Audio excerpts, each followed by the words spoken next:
प्राचीन भारत की पौराणिक कथाओं में गंगा नदी को केवल जलधारा ही नहीं, बल्कि देवी के रूप में पूजनीय माना गया है। गंगा का उद्गम स्वर्गलोक से हुआ था और वह धरती पर आई थी मानवता के कल्याण के लिए।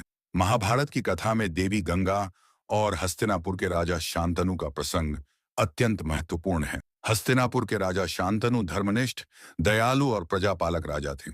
एक दिन वे गंगा नदी के किनारे शिकार खेलते हुए पहुंचे। वहां उन्होंने देखा कि गंगा की लहरों से निकलकर एक अद्वितीय सुंदर स्त्री प्रकट हुई। उसकी तेजस्विता और सौंदर्य को देखकर राजा शांतनु मोहित हो गए। उन्होंने उसी क्षण मन ही मन निश्चय किया कि वे इस दिव्य स्त्री से विवाह करेंगे। जब शांतनु ने देवी गंगा से विवाह का प्रस्ताव रखा, हे राजन, मैं आपके साथ विवाह करने के लिए तैयार हूँ, किंतु एक शर्त है। विवाह के पश्चात आप चाहे कुछ भी देखें या मैं जो भी कार्य करूं, आप मुझसे कोई प्रश्न नहीं करेंगे, न ही मेरे कर्मों में हस्तक्षेप करेंगे।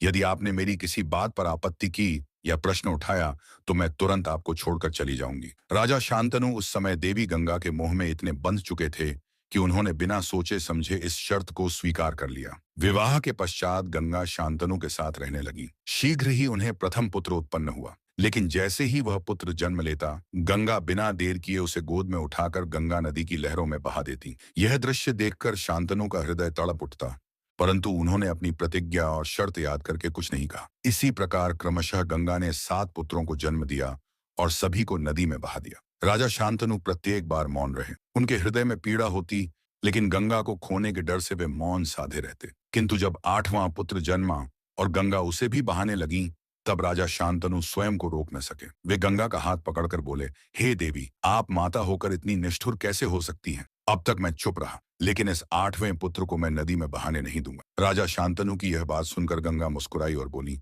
हे राजन, आपने अपनी प्रतिज्ञा तोड़ दी है। अब मैं आपको छोड़कर चली जाऊंगी, परंतु जाने से पहले मैं आपको अपने कर्मों का रहस्य बता दूं। आपके जो 7 पुत्र मैंने नदी में प्रवाहित किए, वे वास्तव में वसु नामक देवता थे। एक बार वसुओं ने ऋषि वशिष्ठ के दिव्य कामधेनु गाय को चुराने का अपराध किया था। क्रोधित ऋषि ने उन्हें शाप दिया कि वे पृथ्वी पर मनुष्य योनि में जन्म लेंगे, परंतु वसुओं ने क्षमा याचना की। तब ऋषि ने शाप को कुछ हल्का कर दिया और कहा, तुम सब एक मानव स्त्री के गर्भ से जन्म लोगे और शीघ्र ही मृत्यु को प्राप्त हो जाओगे, जिससे तुम्हें लंबे समय तक मानव जीवन भोगना न पड़े। मैं स्वयं गंगा ब्रह्मा जी के आदेश से उनकी माता बनी, अतः मैंने उन्हें जन्म देते ही नदी में बहा दिया, ताकि वे शाप से मुक्त होकर तुरंत स्वर्ग लौट जाएं। यही कारण है कि मैंने अपने 7 पुत्रों को नदी में प्रवाहित किया। गंगा ने आगे कहा, उसका नाम द्यौ वसु था, जिसने ऋषि की गाय चुराने की योजना बनाई थी। इसलिए ऋषि वशिष्ठ का शाप था कि उसे लंबे समय तक पृथ्वी पर रहना होगा और कष्टदायक मानव जीवन जीना होगा। यही तुम्हारा 8वां पुत्र है,